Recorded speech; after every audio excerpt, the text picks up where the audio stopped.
Ombudsman Republik Indonesia Perwakilan Provinsi Aceh melakukan pemantauan terhadap pemenuhan standar pelayanan publik dari setiap organisasi perangkat daerah (OPD).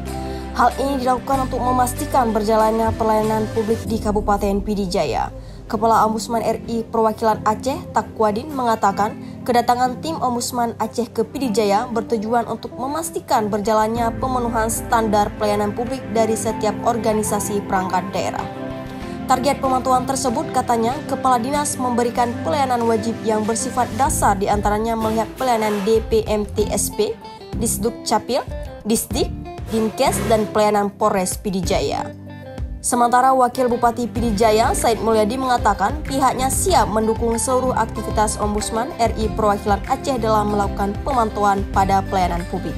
Pihaknya mengharapkan masukan yang positif pada Pemkab Pd Jaya dalam upaya meningkatkan upaya standar pelayanan publik.